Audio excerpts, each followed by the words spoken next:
victim of domestic violence for 18 years? 18 years. I was told I just wouldn't be able to find a job, and that was certainly proved correct when I went looking for one, because I'd spoken at the Conservative Party conference. So from that moment, you're ostracised? Yeah. So what are my options here? Stay a child or like be tied up and spat on by some guy? Like, no, okay, I'm going to starve myself to be a child.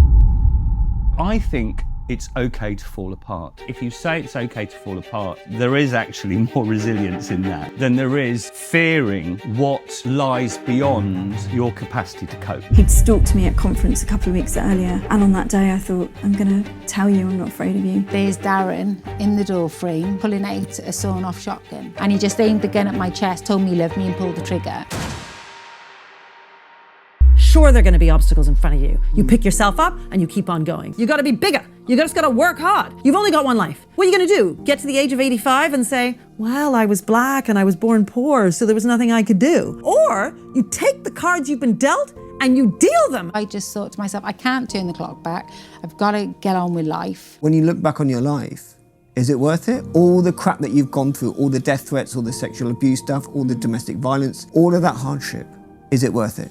100%. People like me don't get to Parliament. I'm James Chiavarini, owner of the Pool to Go restaurant in Kensington High Street. This restaurant has been in my family for over 4 generations, and everybody who comes here has a story. The stories that interest me the most are the stories of resilience. In the 60 years that my family's had this restaurant, we've been privileged enough to hear some of the most fascinating stories from some of the most interesting people that London's ever seen. These are stories of bereavement, of illness, of tragedy, and of resilience. I've invited some of the most fascinating people to come back to the restaurant and share their stories of resilience with you. Let's go right back to the very beginning. You were a victim of domestic violence for 18 years? 18 years, from the age of 21 to 39. Let's start right at the very beginning, at the age of 21, when you met your husband. Yeah. What was he like when you met him? As I always say, and a lot of victims and survivors will, resonate with this, if a perpetrator of abuse slapped you on the first date, you won't be going back for a second, put it that way. Yeah. So they are master manipulators. So it's almost like, I'd say, like a grooming process.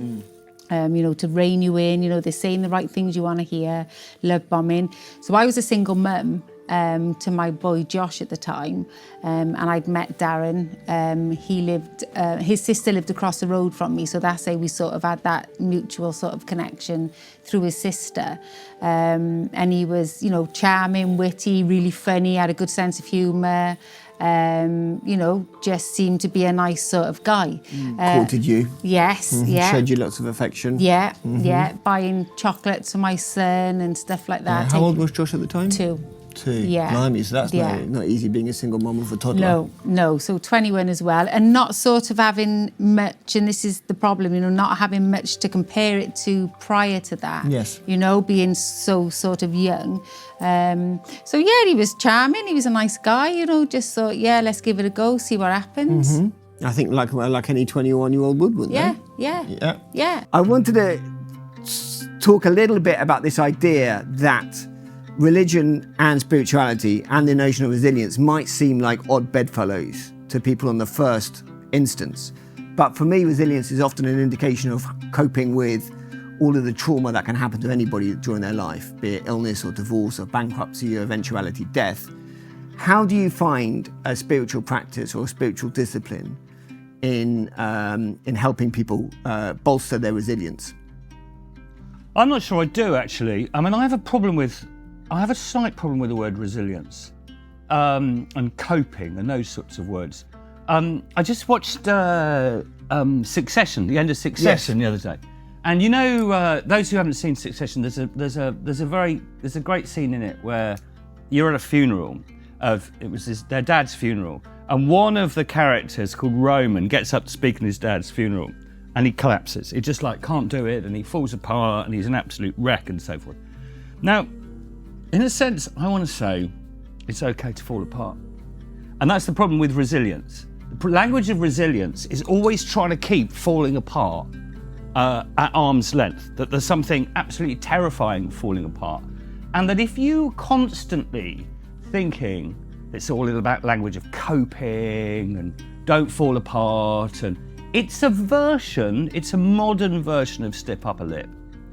And so I think it's okay to fall apart. And strangely, I think if you say it's okay to fall apart, I think there is actually more resilience in that than there is in sort of fearing what lies beyond your capacity to cope.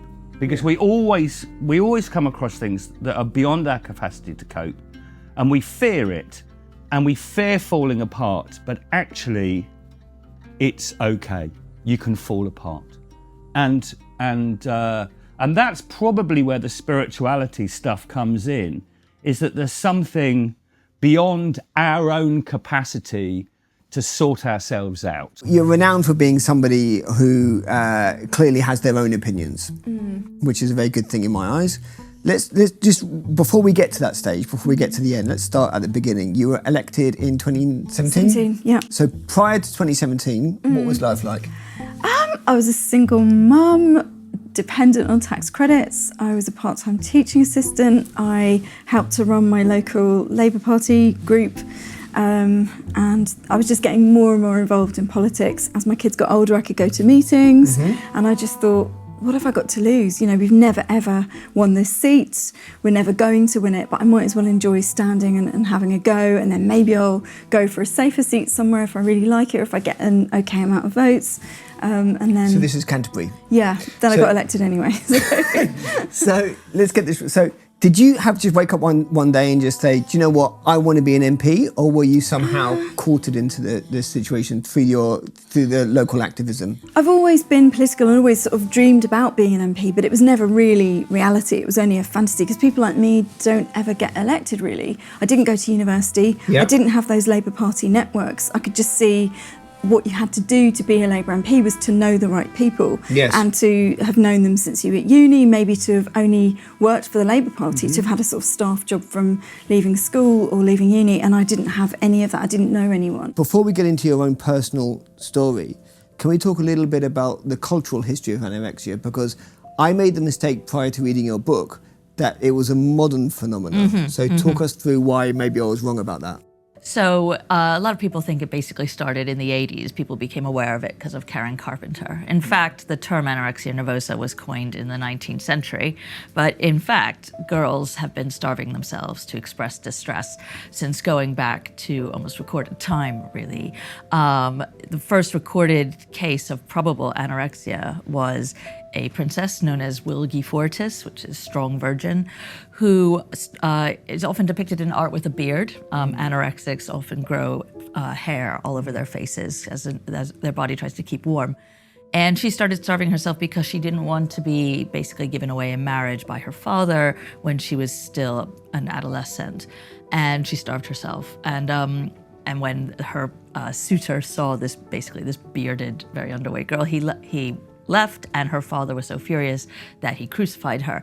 And she is still worshipped as the saint for women who want to uncumber themselves, it's how it's known, uncumber themselves of female passions and of male problems, which is quite ironic. Basically puberty and childbirth pains, all those kinds of things. That's how she's worshipped. And then later in medieval times, there are so many stories, particularly in Catholicism, of girls who would starve themselves around puberty, and they were then worshipped as saints. This was seen as a saintly thing. They were part of, they were otherworldly. Joan of Arc starved herself. There's plenty other examples.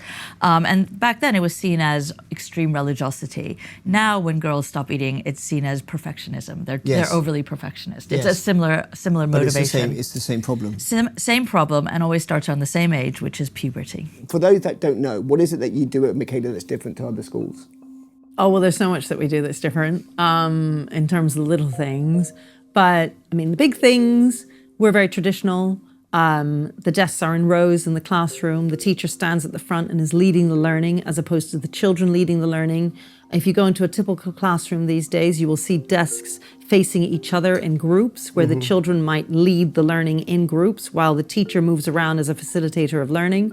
At our school, it's the teacher who's in a position of authority leading the learning from the front. So the teaching methods are, I suppose, old-fashioned and traditional.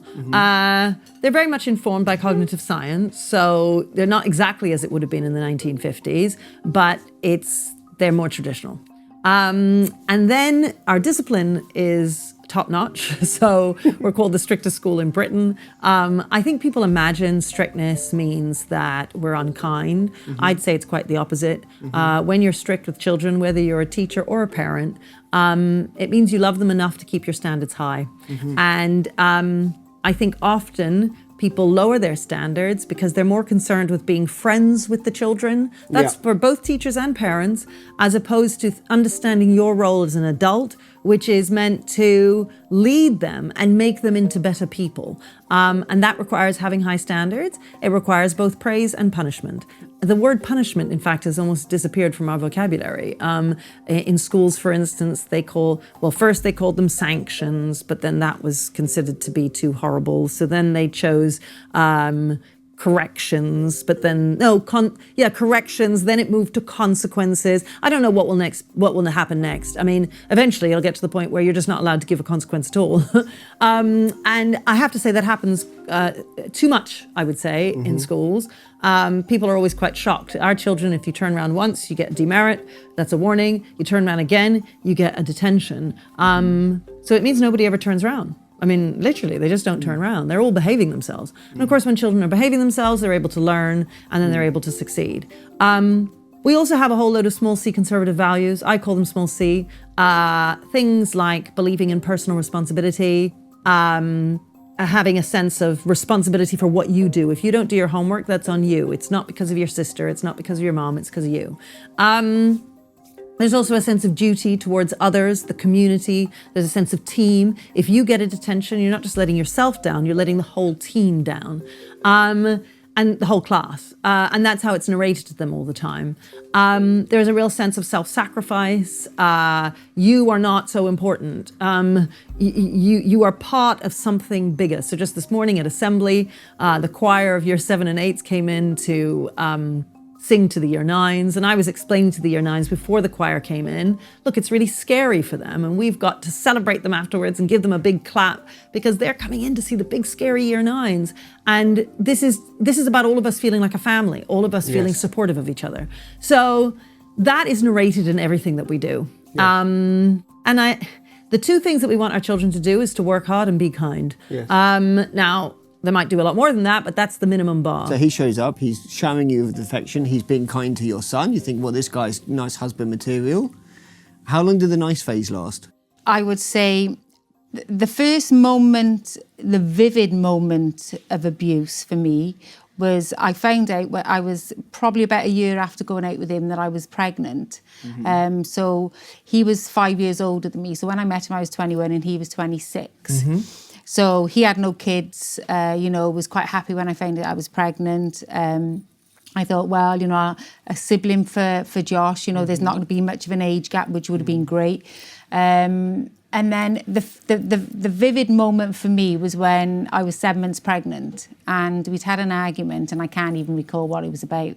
And he came running up the stairs. Now, he was a big guy, 6'7", 22 stone. He was a bodybuilder, 60-inch chest. I've not seen somebody the same size as him, height and build. And I can remember him shouting something to me and I said something back. And at that point, he'd lifted me off the floor by my throat.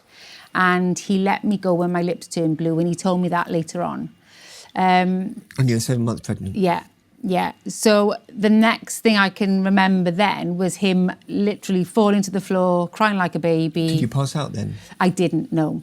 Crying like a baby, saying, how sorry he was. And, there was a bit of a backstory to him in his childhood. His brother had committed suicide 4 years previous. And he was just like, to me, I thought he was broken, and Yes. then I thought I could fix him. I understand. The empathy comes Yes, in, you know, yes, and thinking, yes. you know, it's terrible. He said he'd never done not his anything fault. never done anything like this before, and so apologetic. Was and he a drinker? Nope. No, not a drug user, not a drinker. He did take steroids whilst he was bodybuilding. Yes. And he was on antidepressants because he did suffer with anxiety and depression. Understood. So me being empathetic, Yes. you know, thinking, great, you know, don't worry about it, we'll sort it out, you know, it's not going to happen again. But it does.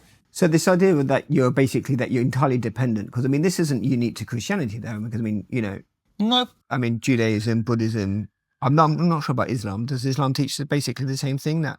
Oh no, I mean, Islam is even more so submission. I mean, you know, you submit to the other. I mean, that's quite, you know, that's very full on about otherness. I mean, Buddhism, I'm more problematic with Buddhism actually, because Buddhism can easily be requisitioned for a certain sort of, requisition in the West, and has done since. I think Schopenhauer in the 19th century is requisitioned for a certain sort of like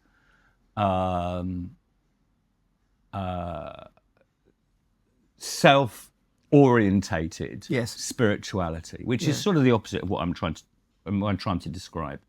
So I'm trying to describe something in which one's vulnerability is not a sort of something that we need to be afraid of. Our vulnerabilities are the basis on which we touch each other. That makes sense. Because you've spoken about this a lot in your book, Chosen. Yeah. Which, where you talk about when you left St. Paul's and you had your own personal battles with depression and drinking and divorce as well. Is this everything that you've spoken to about thus far, about vulnerability and dependence and the importance of it? Is that things that you learned from that period in your life? Perhaps. What did I learn most from that period? I had a couple of years of psychotherapy, and which I benefited from enormously. And I think what I learnt in that period is that suffering, pain can be carried. And it's terribly easy to catastrophize it. Yes. Okay. Sort of like, you know, we're so used to sort of, well, I don't know. But you know, when you have a little bit of suffering, a little bit of pain, or even a moderate amount, it's like you feel that this can't be carried. And I sort of learned not to sort of throw my hands up and go, oh God, this is the worst thing in the world, and make it into a catastrophe. You took responsibility for it? Not quite that. It's more I just learned that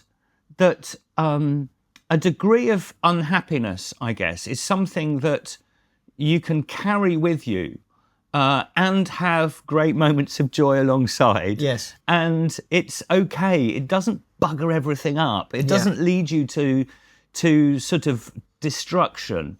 And sometimes you just carry it. And you just want to say that's part of, we all do it. You know, we all carry around a certain sort of darkness. And I think that's sort of okay. We were speaking before this with Charles Fraser, and we were talking a lot about mental health. And he was saying one of the things that he doesn't, that he finds difficult to consolidate is this idea that when you're in a dank depression, a lot of it is about you. And about, you feel like there's a sort of self-centeredness about depression, which he finds, which I find interesting what you're saying, because it's the idea that when you're a new mum, you can't afford to think about yourself, because this baby is 100% dependent on you for everything. Yeah. 2 o'clock in the morning, the baby doesn't care whether you're in a good mood or not, Absolutely. whether you've had a bad day or not. Yeah. Baby needs feeding. 100%. I think if you did, you'd just collapse. You'd kind of collapse in this heap of sort of self-pity and exhaustion, but you have to keep going. It's almost like, I don't know, when you make food for your kids, if there isn't enough, and tons of parents are going through this now, you don't even, it doesn't cross your mind to just eat one of the biscuits, you or whatever you've got left. You will give it to your children, and it doesn't occur to you to even think about whether you're hungry or not. I don't think anyone that's been in that situation, you know, and lots of MPs make decisions about benefits and about how we're helping people on the breadline. Unless you've been in that situation where you've thought for a millisecond, is there enough food to go around? You can't possibly actually understand what it feels like. Do you think that women as a general rule have a higher level of resilience than men? Oh, that's a great question. I don't know, actually. I think that's a bit generalistic, isn't it? I mean, I guess we have to go through an awful lot, but then so do men now as well. Men are taking more sort of on board, like childcare and all of that. So I think it's kind of levelling up that kind of way. But yeah, I suppose we've got the history of having to be incredibly resilient. We're always weaponised in war. We're always, you know, kind of made scapegoats, looked over for promotion, you know, all that kind of thing. And we're more likely to experience domestic abuse, I suppose. So yeah, I guess we build up that from an early age. Yes, girls I think are taught to kind of to kind of look out for themselves, to be careful. Yes. And so we always, to defend ourselves, we always kind of know that. Yeah, I think there's very good evolutionary reasons why women should be more self-defensive as well, especially with things like, you know, the fact that just for the simple reason that, you know, that they can end up pregnant and the guy can run away and then they're left with the baby. And most of the time we're physically more vulnerable. That's just a fact of life. Yeah, isn't it? 100%. I had no idea that anorexia has the highest mortality rate of all the, I think, of all mental illnesses. All mental illnesses. Is it about 30% mortality rate? Yes, yes. So the general statistics are with severe anorexia is that 30% will recover. Well, it's 33% will recover. 33% will have chronic anorexia, i.e. for the long term for the rest of their lives, and 33% will die. And the ones who die either through organ failure or they get a virus and their body's too weak to fight it, or often through suicide. Because it's such a horrific illness to live with. Yeah, because there is that paradox, isn't there, that it's so deadly at 30% and yet so ubiquitous in media because of, like you say in the book, because people love to put pictures of skinny young girls in the newspapers. Yes, and you know, there's a real lack of understanding of what severe anorexia actually looks like. You know, it's not Kate Moss. It's not attractive. It's a 20-year-old who looks like an 80-year-old who can't walk anymore and is in a wheelchair and can barely control her bodily functions in any way, and is, you know, spitting food up her sleeve so as not to swallow it. And you know, it's not as sexy, photogenic illness as I think a lot of people imagine it to be. Yes, I think there is that, and I think that there's also, I wonder also that although that has been an age-old problem, the idea or the question of how do you solve the problem of an unhappy teenage girl, I think seems to come out in different formats, doesn't it? Because we've seen anorexia, bulimia, self-harming, gender dysphoria. Do you think that they're all somehow connected? I think they're very connected. They are all about the body, and they're all girls punishing their bodies in some way. Cutting, very obviously. Bulimia, you know, you're making yourself sick, your teeth are rotting. And with gender dysphoria, that is a very interesting sort of twist on anorexia. When I was writing my book, I thought, you know, I'm not going to talk about gender because please, for 5 minutes a day, can I not be talking about gender? But then as I was writing it, I noticed this news story saying that 76% of the adolescents at GIDS, which is the only NHS clinic in England and Wales for gender dysphoric children, which is about to close, are girls. And I thought that was interesting because at eating disorder clinics, it's 95% adolescent girls. So I got in touch with 3 former doctors who worked at GIDS, Anastasia Spiliadis, Anna Hutchinson, and Melissa Midgen, and also spoke to various child psychoanalysts and neurologists to talk about potential overlaps. And all of them said, yes, this is an extension of those feelings that often underlie anorexia that are now coming out in gender dysphoria. And, you know, these feelings look for ways to be channeled, and the culture around us gives us ways to channel those feelings. And, you know, with gender in the news and the idea of girls, you know, being born in the wrong body, being validated in the media and by certain celebrities and, you know, certain people, certain schools, this has become a new way for girls to express hatred and self-alienation from their bodies, and also absolute terror of being women. You know, not wanting to look like a woman, not feeling like a woman. What does a woman feel like? I don't know, I don't feel it, I don't feel feminine, therefore I must be a boy. And, you know, there's a huge overlap as well with gender dysphoria and anorexia. But I think am I right in thinking this is the first time that that's actually being affirmed, though? Well, so anorexia was never being affirmed, and self-harm was certainly never being affirmed. This is the problem, is that I think there are some parents who perhaps don't understand that this is an expression of unhappiness. It's not an expression of a person's true self necessarily, because there's confusion about gender dysphoria. You know, is this, for when it's a young person suffering it, is this an unhappy thing like anorexia, or is this something crucial to one's identity like being gay?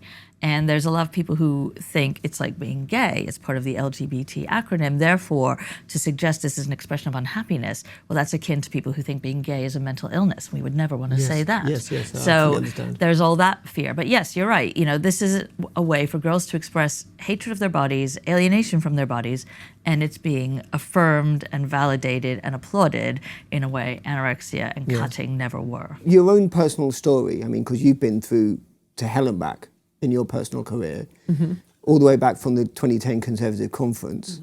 I believe, I mean, what the fallout from speaking at the Conservative Party conference, I believe, meant that you were no longer welcome in the state sector as a teacher. Is that correct? Yes, essentially. I mean, I was told I just wouldn't be able to find a job, and that was certainly proved correct when I went looking for one. Because of what Michael Gove was doing at the Department of Education, or because you had small c Conservative values?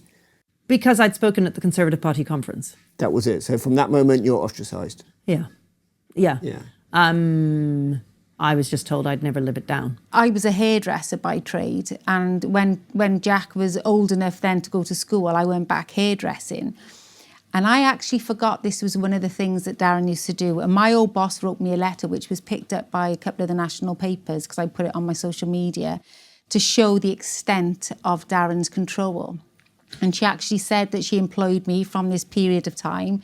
And, you know, and she was always very pleased with my standard of work and everything else. But my, you know, work didn't come without problems. And Darren used to control it in terms of, I wasn't allowed to cut a man's hair. And I wasn't allowed to work with men. So we had to pretend that the guy that worked with us, the young trainee male guy, was gay. This was because I wasn't allowed to work with men.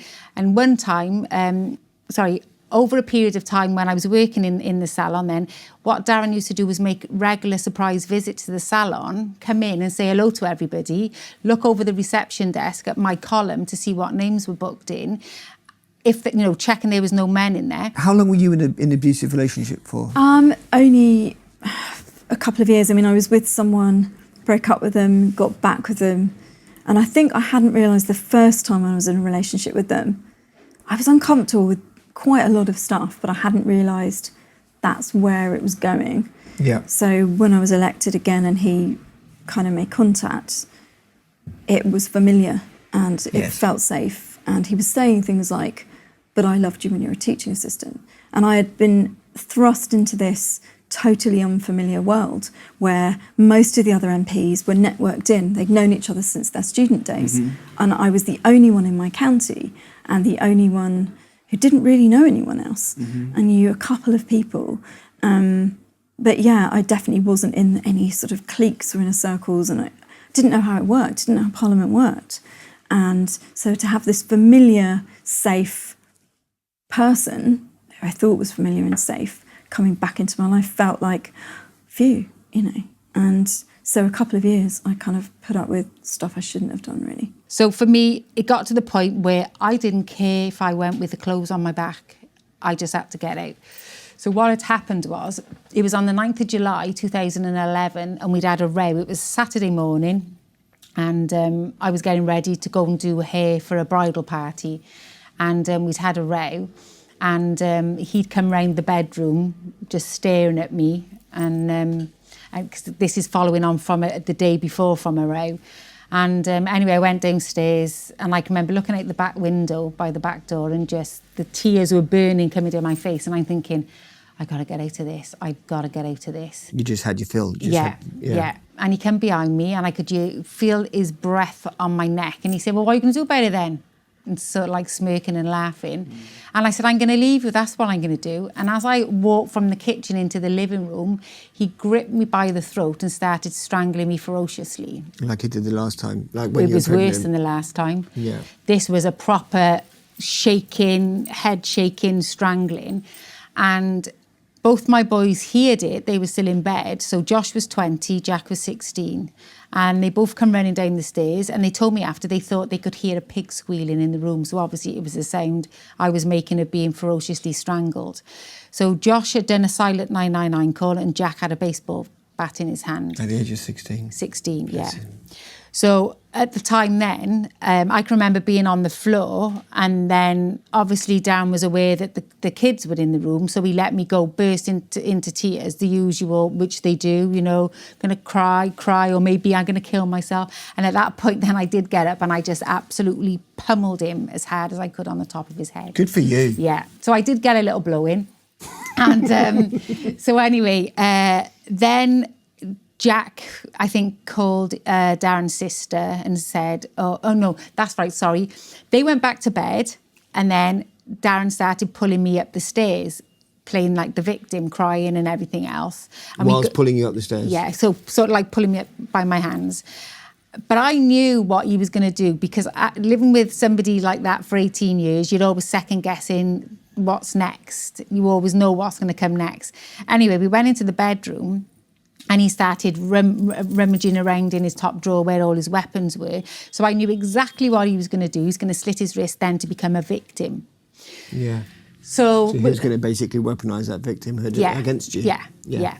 So anyway, Jack came into the bedroom then and said, what's he doing? And I looked at him and I said, go on, slit your wrist in front of your 16-year-old son, thinking, right, I'm going to shame him. He's going to put it back in the drawer, whatever. I walked out the bedroom. By the time I got down to the bottom of the stairs, Jack shouted, oh, no, Mummy's done it. So he did. He slit his wrist in front of Jack. And was it a serious attempt at suicide, or was it more for theatrics? It was for the dramatics. Yes. If I could take you back to, I think it was spring in 1992? Yes. So I was in PE class, and I was sitting next to a girl. I can't remember what I call her in the book, but obviously I don't use her real name. And she was very tiny. She was like, you know, there's always like one kid who's like the smallest in the class. Yes. And I looked at her legs, and I noticed for the first time how skinny they were next to mine. And I said, is it hard to buy clothes when you're so small? And she said, yes, I wish I was normal like you. And I just totally freaked out in my head, because suddenly normal meant to me just nothing, not special, fat, you know, chubby, and I basically stopped eating that day. And someone pointed out to me, which I hadn't really thought about before, after they read the book, that it's interesting that it was the word normal that freaked me out, because so many kids today, I think, like when I speak to them, they really want to have something special about them, something special about their identity. Whether that is a kind of gender thing, or, you know, some kind of, something that makes, they can't just be part of the crowd. There's something that's special to them. And that was Harry Potter. They want to have the kid with the superpower. Yeah, well, I mean, I always thought this was a relatively recent thing, because when I was growing up, I was reading books by Judy Blume, and those kids are really normal. And it seems to me now that kids grow up with superheroes, and everybody wants to be a superhero and have some special power. But when someone pointed that out to me, I thought, oh, that's true. It was being just normal, part of the crowd, not interesting. That really freaked me out. I wanted to be special and unique. So I basically stopped eating, and by September, I was in hospital for the first time. Okay, at the age of? 14. So my mother said to me on the Thursday, and I said, no, I'm going to go back home tomorrow. She goes, no, don't go back home tomorrow. Just stay another night, stay another night. I said, no. And my words to my mother was, what's the worst he can do? Kill me. I said, well, he's going to have to flipping kill me then. So I'd gone back home on the Thursday night, stayed in my own home. The boys were there. Woke up on the Friday morning, beautiful sunny day. Could really feel the warmth coming through the curtains. And I wasn't even supposed to be working that day. I was just covering for a colleague's day off.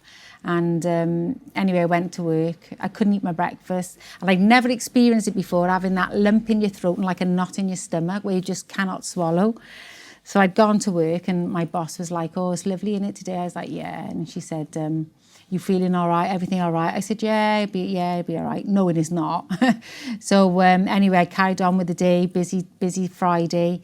I phoned my sister. I said, do me a favour, check up by this certain area and see if his Land Rover's there. I say, because I have heard he's got a psychiatric appointment. I said, at least that will give me a bit of hope that somebody's dealing with him, you know, whether it's the police, medical or whatever. And Anyway, she phoned me back and she said, no, it's not there. And I was like, oh God. Anyway, then this old lady came in, Connie, whose hair I was doing, in her 90s. So she came in and I was talking to her. And then I can remember the next thing then, I can remember the shop going quite dark, like something was blocking the sunlight from the window. And as I looked to the window and to the door, there's Darren in the door frame, pushing the salon door open, and as he's in a rucksack pulling out a sawn-off shotgun. And at that point, and they do say you have that fight, flight, fear, flop or friend moment, and I think after years of living with him, it was always fight mode, and I just ran towards him and started grappling with him with the gun, and he hit me on the head with the butt of the gun, so I heard a crack, and the next thing I was on the floor. I can remember Connie being on the floor next to me, and she was from the war mine. She was shouting, "Go on, get out of here, get out of here!" She was saying to him, and I can remember the phone was on the floor as well. So trying to press the 999, and the reception desk was over, and I managed to pull it over my legs. And at that point, Darren's boot kicked it away, and he was literally probably 3-4 foot away from me, and he pointed the gun to my chest. Thankfully, I had presence of mind to pull my knees up under my chin in like a fetal position. And he just aimed the gun at my chest, told me he loved me and pulled the trigger. Bloody hell. When you made that decision to go, to leave, to chuck him out, I believe you changed the locks in the house, or you took away his front door keys, wasn't it? I think you said in your speech in 2019, which was, I think, one of the best speeches I've ever seen in Parliament. Thank you. When you took away his keys, what happened then? I had so much hatred and vitriol from him, and threats, and he would be parking outside the window of our flat quite a lot of the time so that I couldn't leave and things. And I would see him in places near Parliament where he had no business being. So he did effectively kind of stalk me for a bit, so much so that it went round about a year till a Labour Party conference, and he appeared and threatened me there. That's what made me decide to make that speech. The domestic abuse bill was coming up. He'd stalked me at conference a couple of weeks earlier, and on that day I thought, I'm gonna tell you, I'm not afraid of you. And do it very publicly. It was very brave, and it was an incredibly courageous act. Thank you. And then after that, did he back off? Yeah, mostly. Good. Yeah. So the first shot hit my left leg, and I can remember looking down to my jeans and seeing like this orange liquid coming out and really smelling gunpowder and like smoke. And I can remember thinking, oh my God, he shot me. And then Did you feel any no pain? pain. No pain. It was just a thud. And the surgeon told me that for every square inch, the pressure of a sawn-off shotgun is like dropping a Range Rover on that square inch. At point blank range. Yeah. Then I felt a blast to the right of me, and it was a blast.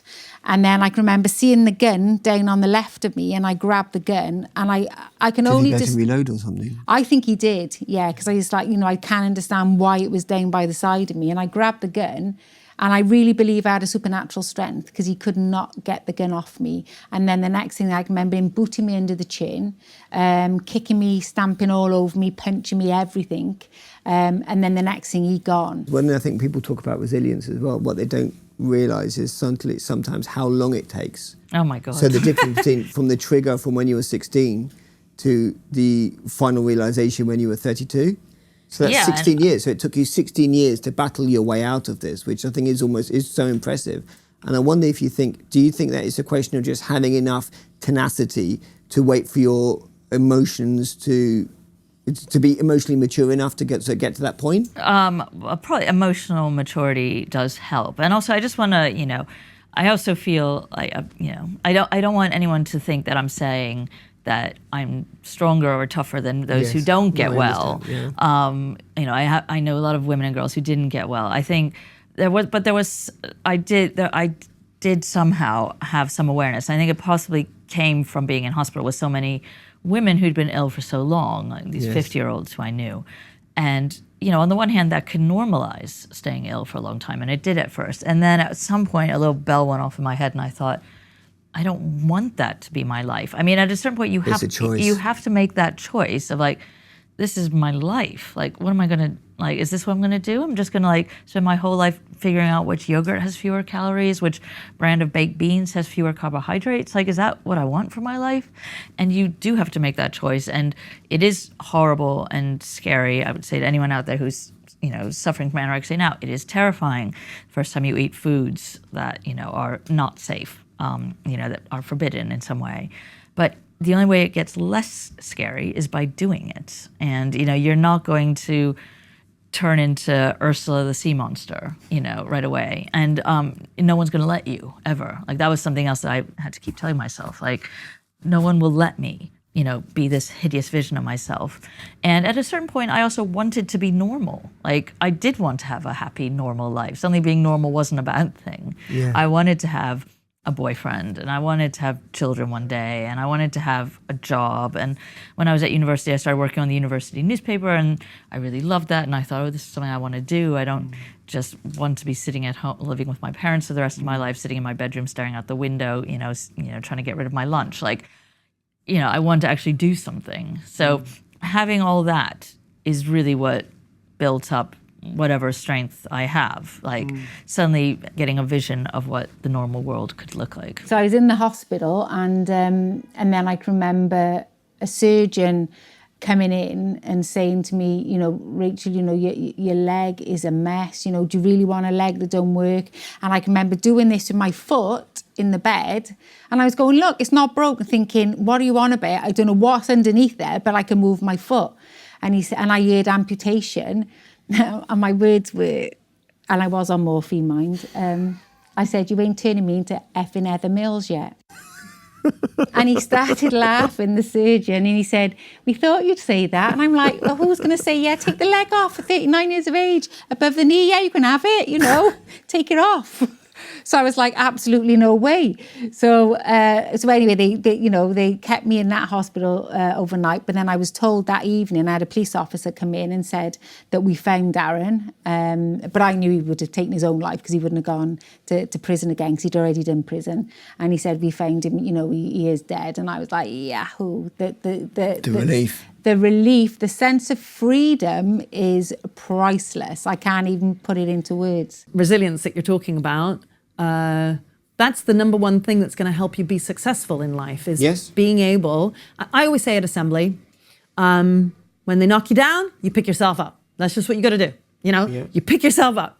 Those, I don't know what they're called. I really should, seeing as, people say this to me all the time. Those little funny men that stand up, and then you press the underneath, and then the thing goes down. Yes. And then you let go, and it goes up. Yeah. Like, people have said to me, that's what I am. They just boom, boom, boom, boom. Yeah. And that's how you have to be. And it's not easy. No. But it's lonely too.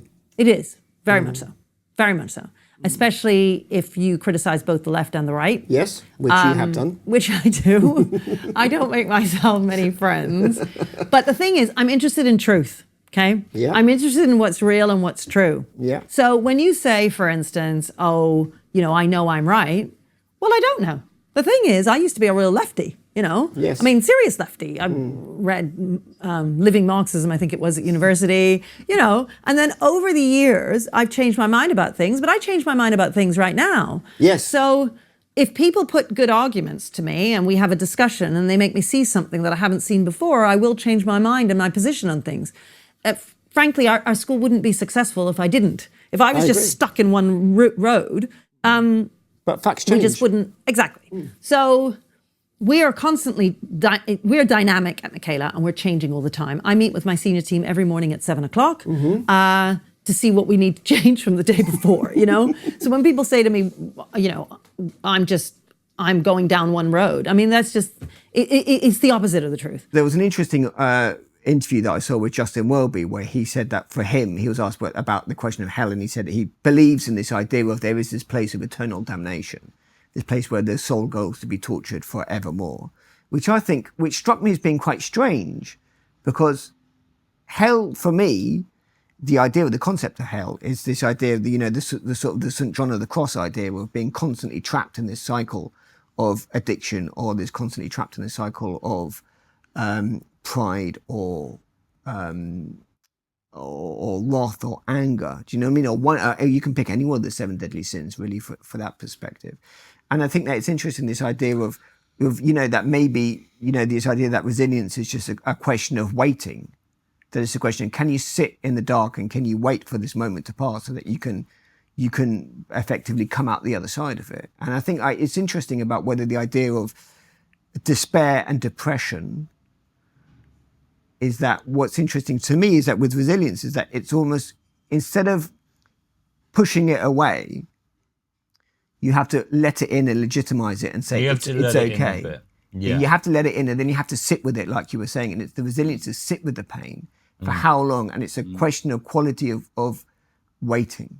It's a question of patience. How long can you sit in the desert for and then come back? That's why they went into the desert. I mean, that's why the monks went into the desert in the 4th, 5th, 6th century, whatever it was. They go and sit in the desert because they're amplifying their sort of sense of dependency, reliance, and there's nothing.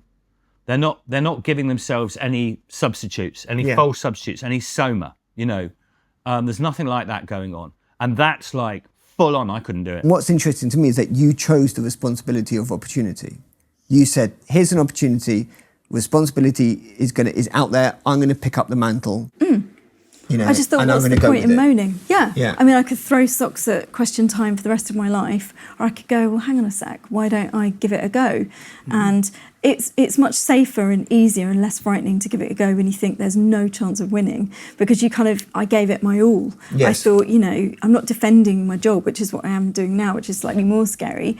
I'm going from, £11,000 a year to, I can't remember what we get, 80 something. And that is a dream come true. I would never, ever, ever have imagined was out there for me. So yeah. And would you recommend that to somebody watching now who thinks, I can't do this? Yeah. Of course, absolutely. And if Parliament isn't right for you because it's like winning the lottery 50 times, go for local council, become an activist in your area. Politics is part of everything we do. It's not just about standing up for the big national issues. It's about issues in your area. It's about righting wrongs. And if the council are only putting, male and unisex spaces in your leisure centre and you don't like it, do something about it. Stand for council. So I was in hospital for those 6 weeks, and at that time, I'd spoken to Jack the day of the shooting, and he was like, Mum, I'm praying for your leg, blah, blah, blah. But Jack was a sort of boy who always went for the underdog. Yeah. So, even though I was injured, now all of a sudden Darren is the victim because he's taken his own life. So Jack had chosen to go and stay with his auntie on Darren's side. And it was such a toxic environment. They all blame me for Darren's death. They all blame me for Darren shooting me. There's a lot more to the story than what we can get into this little clip today. I've written as much as I could about it in my book. But there was lots of stuff going on while I was in hospital, criminal stuff and everything else. But I came out of hospital on the Friday, the 23rd of September, having no contact with Jack. He changed his number and everything else. And then on the Monday, I can remember a police officer phoning me. So I'm in a leg brace, I can't wait, bear, can't go anywhere. It is literally bed rest. He said, because basically he said, I've repaired your patella tendon. You've got at 40% left, he said, and if you snap it, your leg's buggered. So I was literally completely bed resting. Couldn't get hold of Jack at all, but I knew exactly where he was. And then on the Monday, the police phoned and said, have you seen Jack? And I said no. And then later on there was all commotion going on up in the woods by me. And I was told then they'd found Jack, he killed himself. Oh my God. He took his life, he was 16. And I say that was because of one man's actions. The idea of privilege, I think, is a really fascinating one, because privilege is one of those terms that is ubiquitous in modern culture. Everybody talks about privilege, everybody talks about victimhood, everybody talks this idea of you're more of a victim than I am, I'm more of a victim than you are, you have more privilege than I do because I have double privilege because I'm white and male, I have probably triple privilege because I'm white, male and middle-aged, for example. But the idea that I find interesting about resilience, and one of the reasons why I wanted to do this series, is because for me, it doesn't matter how much money you have in the bank. It doesn't matter who your parents are. It doesn't matter how many surnames you have after your name, how posh you are. Sooner or later, something's going to happen to you, which is going to blindside you. And at that moment, what are you going to do to get out of it? Yeah, and obviously there are some privileges that can help you. You know, money can get you access to things, but the way people talk about privilege is a very blunt tool. You know, someone could be very wealthy and come from an absolutely miserable family. Someone can be less wealthy but have a strong family background, and that gives them their strength to carry on, you know, and throughout their lives. And yes, you know, I came from, you know, great privilege. My parents were well off, they're happily married, you know, they loved me. And yet I went through something that was incredibly painful. And, you know, yes, of course, in some ways, maybe having that privilege helped me. But then I had a friend in hospital who I write about in the book called Fritha Goody, who came from a background basically identical to mine, you know, quite well-off family, very loving parents, adored her, you know, sister who adored her, and she died.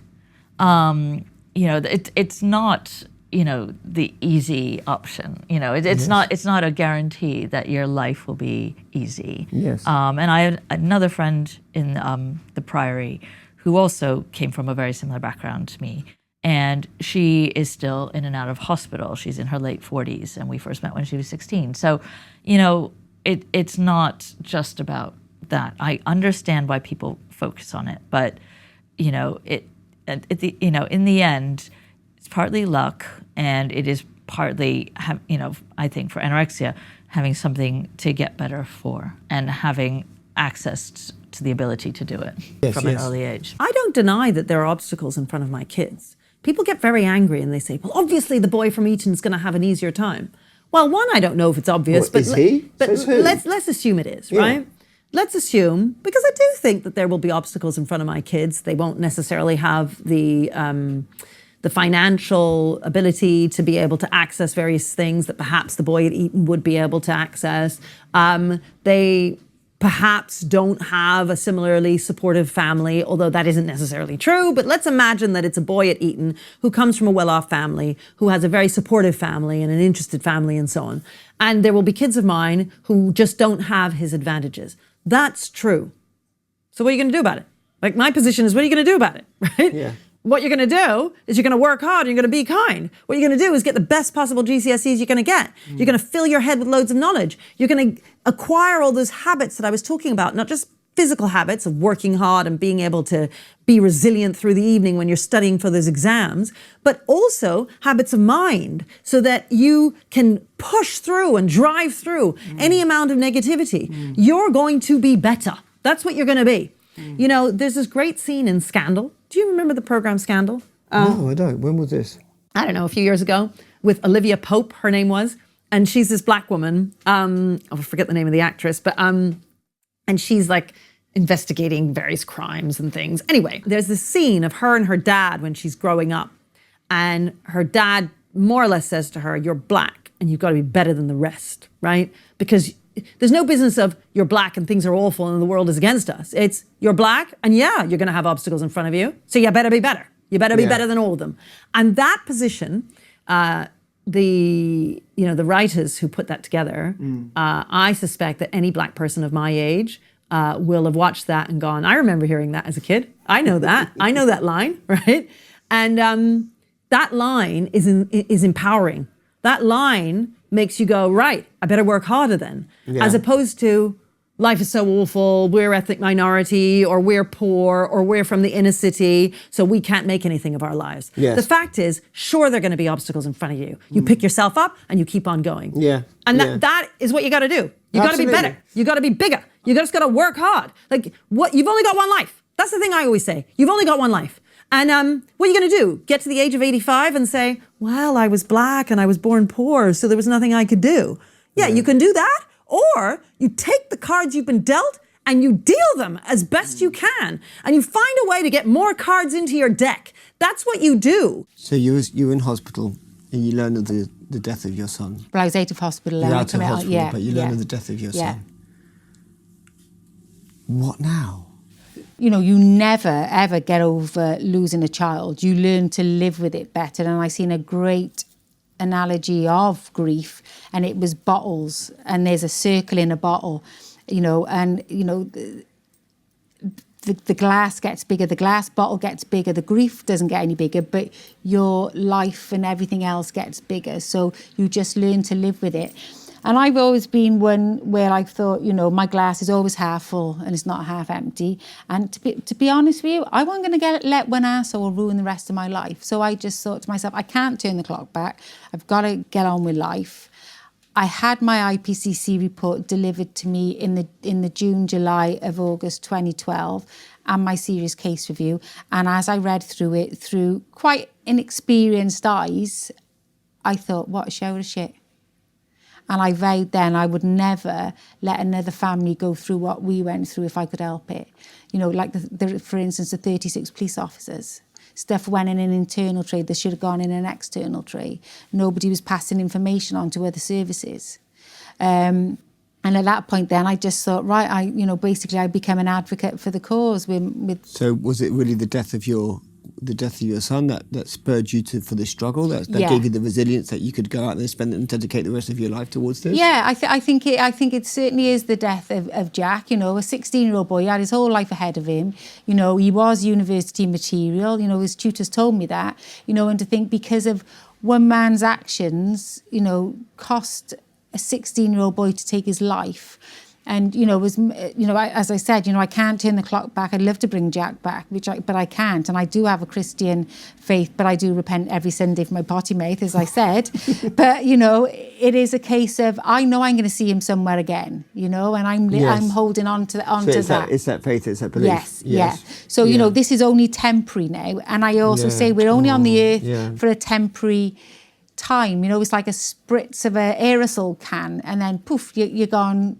If you believe somewhere else, and I believe that I've got something to do while I'm on this earth.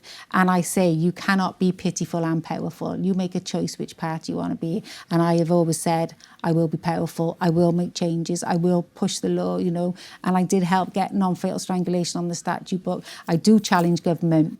I do challenge the police. I call them out, say it as it is. I'm not on anybody's payroll, so I'm blessed to be able to do that, to be able to call people out when they're not doing their jobs properly. I understand completely the sort of frustrations of, not being able to sit alone. And, Pascal was right. I mean, what is it? I can't quite exactly, but the sort of the evils of the world all boil down to man's inability to sit in a room on his own quietly or something like that. Yeah, I sort of get that.